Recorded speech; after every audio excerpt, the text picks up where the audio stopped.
Hey guys, what's going on? It's GameGuy3424 here. Welcome to Let's Play Donkey Kong Country 2. Otherwise known as Diddy's Conquest. Now, this is going to be more of a straightforward run through the game. It's not going to be too much of me goofing off. Sorry about that. Cat rubbing against the mic. Get out of here, you little bitch. Alright, anyway. So, we're going to play through the first world of the game. Real simple. Obviously, it's going to be simple. It's the first world of the game. Every game designer knows that if you don't spoon feed your audience through the first part of the game, they're not going to want to play anymore, because it's like, come on, you're trying to teach them the game. So, we're going to go through the first world, like I said, and I'm going to try and do at least one world per video, or at the maximum 15 minutes. Now, Pirate Panic here isn't really too difficult. It's 2 bonus levels, and each world has a DK, and each level has a DK coin in it, so, like I said, look at that. Look how freaking easy that was. So, now, I know a couple of you are going to ask, what happened to Gex? Well, I got a new computer, and everything I had on Gex was wiped out, so, sadly, I'm actually just going to cancel that project, because I don't really feel like doing it anymore, because it was just such a freaking tedious project, and I don't want to get back to that point. As much as I like Gex, I do not want to go all the way back to that point, just because I lost all my data. So, Gex is going to be canceled. As you can see, yeah, like I said, this level, bloody easy. Look at that. Look how freaking easy that was.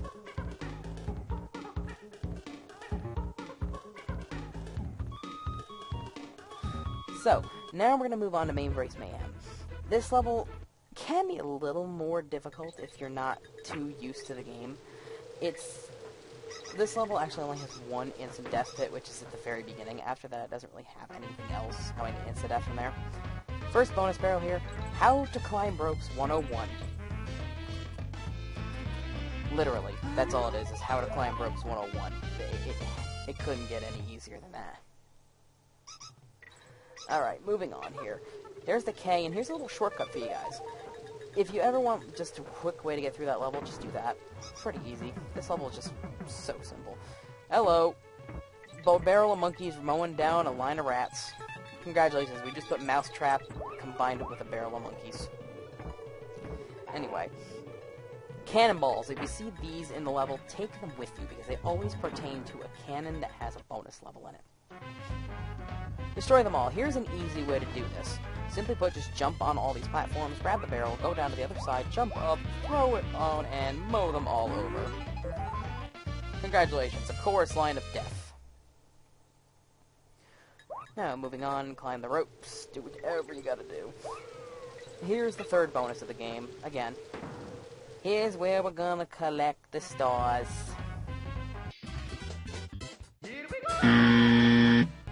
Just collect the stars. That's literally it. This is probably one of the most boring bonus levels in the entire game, is collecting the damn stars, because, for fuck's sake, all you gotta do is just... ugh.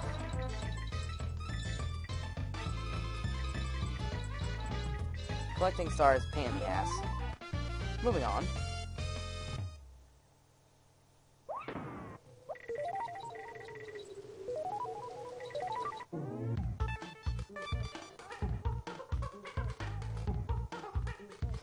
Simple, simple, simple. Like, literally, they have to be. Like I said, if they're not simple in the first few worlds, if they're not simple for the first world, then it's like, really? You guys are gonna make it harder off the bat? So, anyway. Gangplank Galleon. This is probably the first time in a level where you can miss the DK coin, because it's not in an obvious spot. Main Brace Mayhem, Pirate Panic, those two had really easy DK coins to find. This one, a little more difficult. As you exit the first bonus barrel, you'll jump back up to the top. You'll see a hook that's hanging out. The, I don't know. It's just hanging on the background, nailed to absolute nothingness. It's like, literally, it's like, does K-Rool have, like, power over the background of the game that he can just nail hooks into the freaking background of the game? Because otherwise, it makes no sense. Game logic. Why you make no sense? Okay, anyway, moving on. Oh, wow, ow. I just took a rat nose to the crotch. Not cool.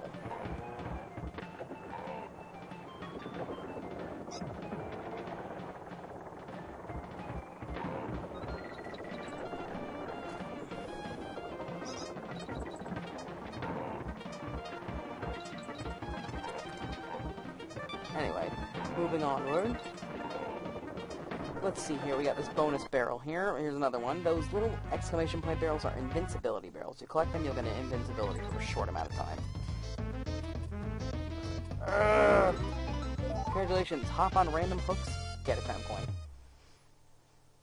That's so easily how it goes. That's the end of the level. In the GBA version, a little tip here, if you go past the end point, there are 3 banana coins waiting for you. Remember that if you play the GBA version of this. Moving on, Lockjaw's Locker comes next. We're dropping, there we go. Okay, if you hug the wall there to the right, you'll find 2 banana coins and 10 bananas. I'd say go for it, because it's always a good option. Anyway, this is the first of a couple of underwater levels. These can be a bit of a pain in the ass, because they usually have some type of weird-ass gimmick to them. For this one, this is the only normal one in the game. It's basically got no gimmick. The only thing you can do is just ride on guard the whole time. That's literally it. You just ride the freaking swordfish the entire time. So this is a maze bonus level. These really can be difficult. Sometimes they're perfectly in the dark. Sometimes they're not. So that's the only bonus level in this entire level. I shit you not. After that, you can just pretty much go straight to the finish line unless you want to collect all the Kong letters. That's your prerogative. That's totally up to you. Next, pretty much just swim right to the end on this one because you really don't have anything else to do in here. Hang down here, you'll find Ungard yet again. He's going to be crucial to the next point. Here's a little hidden area for you guys if you don't know, if you haven't seen this before. On down there, you get a lot of bananas and 2 banana coins. This is probably one of the best levels if you want to earn banana coins. God, fuck. You're a swordfish. How did you get your ass handed to you by a starfish? What the fuck? Anyway.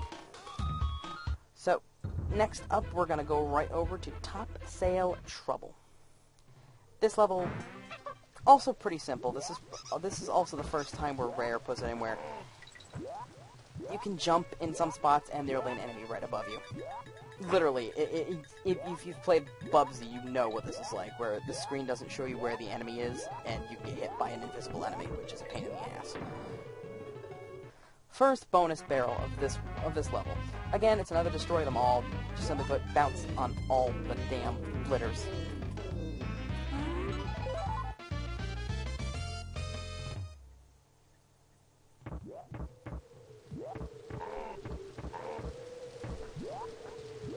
Next up, if you keep going here, sorry if I go silent a couple times. The reason why is because, you know, it's just so I'm watching the gameplay myself here. You know, I'm trying to be careful. Okay, so zingers in this game are a pain in the royal ass. I don't even care. Wow, that was uncoordinated right there. And, of course, I lobbed it. God damn it. Okay, so as I was saying, zingers are a bit of a pain in the ass in this game.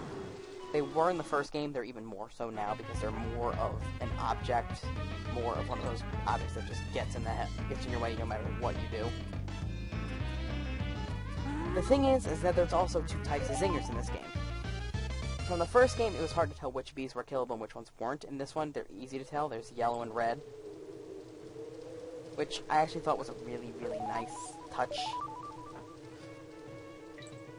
So, red zingers, obviously, you can only kill under certain methods. Yellow zingers, obviously, are easily killable. You can kill them just by throwing a barrel in their face. Or, in this case, in the ass. Alright, and that's it for Topsail Trouble. Just like I said, really, really easy level. Not much to worry about there.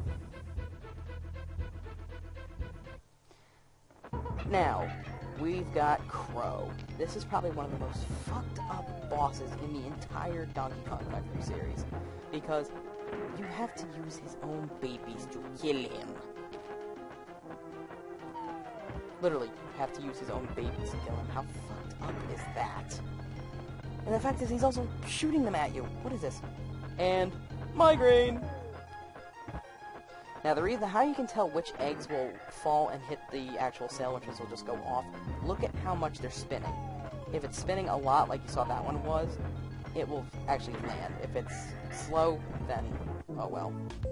And that's it. Crow, easily defeated, and that's the end of the first world. Thank you guys for watching this Let's Play. I will see you guys for part 2 where we conquer Crocodile Cauldron.